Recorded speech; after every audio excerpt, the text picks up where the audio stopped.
வணக்கம். பரபரப்பு மீடியா செய்திகளுக்காக நான் நிரோஷன். இஸ்ரேல் புதியதொரு போர் முனையை திறந்துள்ளது. சிரியாவில் இஸ்ரேலிய பாதுகாப்பு படை IDF தாக்குதல் நடத்தி வருவதை இஸ்ரேலிய ராணுவம் இன்று புதன்கிழமை காலை உறுதிப்படுத்தியது. சிரியாவில் இஸ்ரேல் தாக்குதல் நடத்துவது ஒன்றும் புதிதல்ல. அப்படியிருந்தும் சிரியாவில் இஸ்ரேல் புதியதொரு போர் முனையை திறந்துள்ளது என்று நாம் கூறுவதற்கு ஒரு காரணம் உள்ளது. பல மாதங்களுக்கு பின் முதல் தடவையாக சிரியாவிலிருந்து இஸ்ரேல் மீது ராக்கெட் தாக்குதல்கள் நடத்தப்பட்டன. அதற்காக இஸ்ரேல் இப்போது பதிலடி கொடுத்து கொண்டிருக்கிறது. தெற்கு சிரியாவில் சிரிய ராணுவத்தின் ஆயுத கிடங்குகளை IDF இன்று காலை போர் விமானங்களை பயன்படுத்தி தாக்கியது. இன்று அதிகாலை சிரியாவிலிருந்து இஸ்ரேலுக்குள் ராக்கெட்கள் ஏவப்பட்டதை தொடர்ந்து பதிலடியாக இந்த தாக்குதல்கள் நடத்தப்பட்டன. இன்று அதிகாலை சிரியாவிலிருந்து கோலன் பீடபூமி பகுதி மீது 2 ராக்கெட்கள் ஏவப்பட்டதை அடுத்து இந்த ராணுவ முருகல் நிலை ஏற்பட்டுள்ளது. சிரியாவில் உள்ள பாலஸ்தீனிய இயக்கம் தியாகி முகமது அல்தீப் படைப்பிரிவு என்று அழைக்கப்படும் அமைப்பால் அந்த ராக்கெட்கள் ஏவப்பட்டன.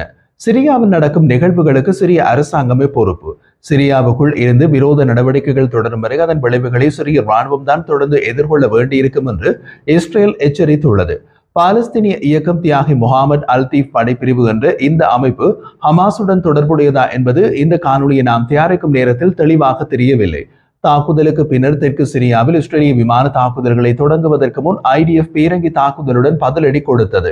சிரிய பாதுகாப்பு அமைச்சு இஸ்ரேல் மீது நடத்தப்பட்ட தாக்குதலில் அதிகாரப்பூர்வ சிரிய படைகளின் தொடர்பு குறித்து தமக்கு எதுவும் தெரியாது என்று கூறியது. அத்துடன் சிரிய பாதுகாப்பு அமைச்சு இன்று வெளியிட்டுள்ள ஒரு அறிக்கையில் சிரியா மீது இஸ்ரேலிய தாக்குதல்களை கண்டித்தது. அந்த அறிக்கையில் சிரியாவின் தாரா கவர்னரேட்டில் உள்ள கிராமங்கள் மற்றும் நகரங்களை குறிவைத்து நடத்தப்பட்ட இஸ்ரேலிய குண்டுவீச்சை நாங்கள் கடுமையாக கண்டிக்கின்றோம். இதன் விளைவாக பெரும் மனித மற்றும் பொருள் இழப்புகள் ஏற்பட்டன என்று குறிப்பிடப்பட்டுள்ளது.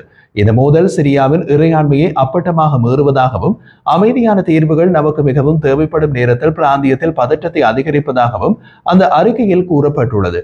தெற்கு சிரியாவிலிருந்து ராக்கெட்கள் இஸ்ரேலை நோக்கி ஏவப்பட்டதற்கு சிரிய ஜனாதிபதி அஹ்மத் அல் ஷாரா நேரடியாக பொறுப்பேற்க வேண்டும் என்று பாதுகாப்பு அமைச்சர் இஸ்ரேல் காட்ஸ் கூறினார். IDF ராக்கெட்கள் பற்றிய கூற்றுக்களின் துல்லியத்தை சரிபார்க்க முடியவில்லை என்று சிரிய வெளியுறவு அமைச்சு தெரிவித்துள்ளது. தங்கள் சொந்த நலன்களை அடைவதற்காக பிராந்தியத்தை பதட்டத்திற்கு உட்படுத்த பல தரப்பினர் முயற்சி செய்யலாம் என்று நாங்கள் நம்புகிறோம் என்று சிரிய வெளியுறவு அமைச்சு கூறுகிறது. சிரிய வெளியுறவு அமைச்சு மேலும் கூறிய போது சிரியா மத்திய கிழக்கு பிராந்தியத்தில் எந்த ஒரு தரப்பினருக்கும் அச்சுறுத்தலை ஏற்படுத்தவில்லை, இனியும் ஏற்படுத்தாது என்பதை நாங்கள் உறுதிப்படுத்துகிறோம். மேலும் தெற்கு சிரியாவில் முதன்மையான முன்னுரிமை அரசின் அதிகாரத்தை விரிவுபடுத்துவதும் அனைத்து பொதுமக்களுக்கும் பாதுகாப்பு மற்றும் நிலைத்தன்மையை அடைவதும் உறுதி செய்வதுதான். அதற்கு ஏற்ற விதத்தில் சிரிய ராணுவ கட்டமைப்புக்கு வெளியே ஆயுதங்கள் இருப்பதை முடிவுக்கு கொண்டு வருவதே எமது நோக்கம். சிரியாவின் ராணுவத்தை தவிர வேறு யாரிடமும் ஆயுதங்கள் இருக்க அனுமதிக்க மாட்டோம் என்று அந்த அறிக்கையில் கூறப்பட்டுள்ளது. இன்று தெற்கு சிரியாவிலிருந்து இஸ்ரேலை நோக்கி ஏவப்பட்ட ராக்கெட் தாக்குதல்களுக்கு பதிலடி கொடுக்கும் விதமாக முழுமையான பதிலடி தாக்குதல் விரைவில் வரும் என்று IDF அறிவித்துள்ளது. தாக்குதலுக்கு பதிலடி கொடுக்கும் விதமாக வடக்கு இஸ்ரேல் மற்றும் கோலன் ஹைட்ஸ் முழுவதும் உள்ள கிராமங்கள் மற்றும் நகரங்களில் சைரன்கள் ஒலித்தன என்று ராணுவம் தெரிவித்துள்ளது.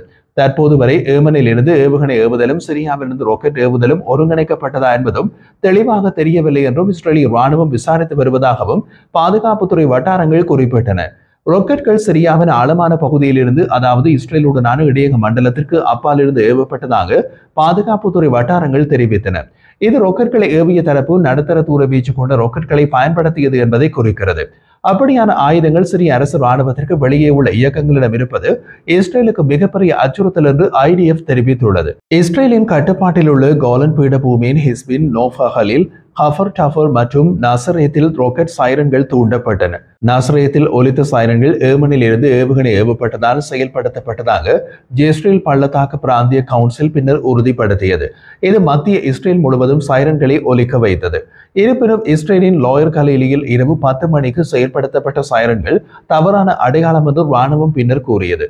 சிரியாவிலிருந்து இஸ்ரேல் மீது நடத்தப்பட்ட ஆரம்ப ராக்கெட் தாக்குதலில் ஏவப்பட்ட ராக்கெட்கள் இஸ்ரேலிய யாருமற்ற பொட்டல் வெளிகளில் வீழ்ந்ததால் எந்த தீங்கும் சேதமும் ஏற்படவில்லை என்பதை IDF உறுதிப்படுத்தியது.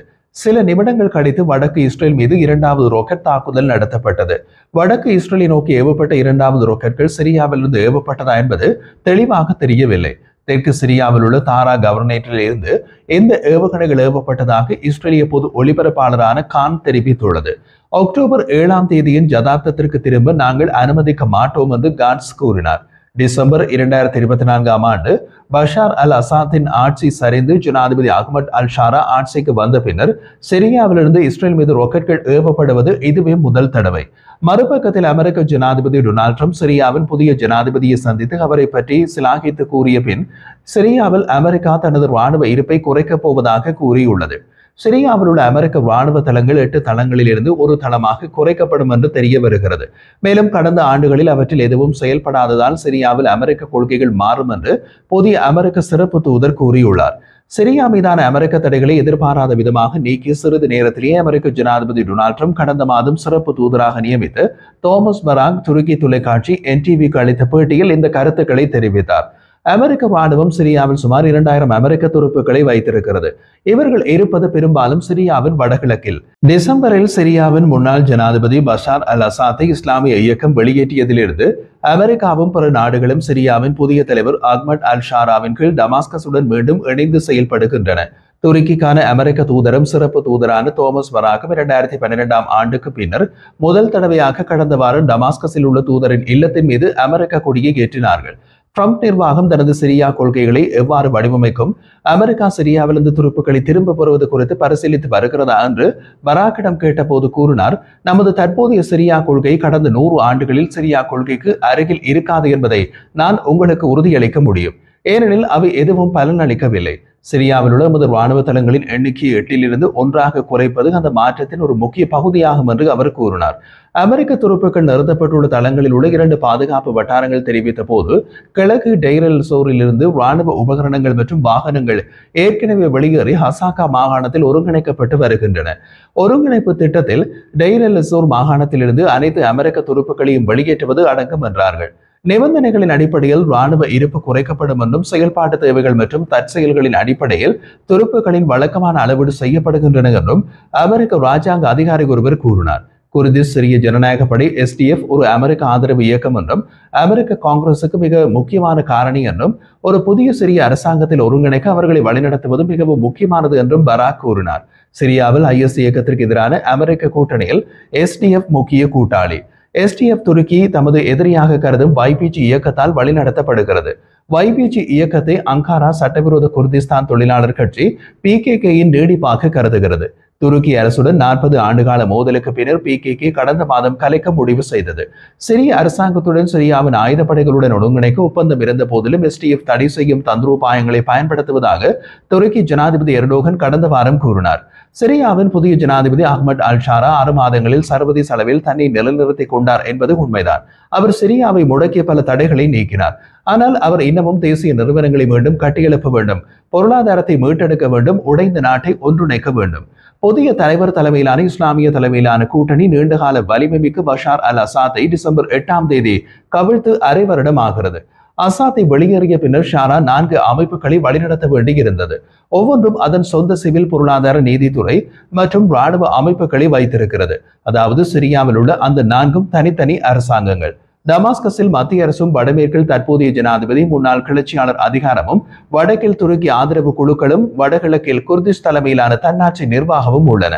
வாஷிங்டனை தளமாக கொண்ட சிரிய அரசியல் மற்றும் தந்திரோபாய ஆய்வுகளுக்கான மையத்தின் நிர்வாக இயக்குனர் ரத்வான் ஜியாதே இந்த பலவீனமான சூழலில் ஒப்பீட்டளவில் நிலைத்தன்மையை உருவாக்குவது ஷாராவுக்கு ஒரு குறிப்பிடத்தக்க சாதனை என்று கூறினார். ஆனால் 5 ஆண்டு இடைக்கால கட்டத்தின் வெற்றியை உறுதி செய்வது மிகவும் கடினமான சவாலாக இருக்கும் என்று ஜியாதே கூறினார். இப்படியான சூழ்நிலையில் தான் இஸ்ரேல் சிரியாவில் தாக்குதல்களை நடத்தியுள்ளது. அது தொடரவும் போகிறது.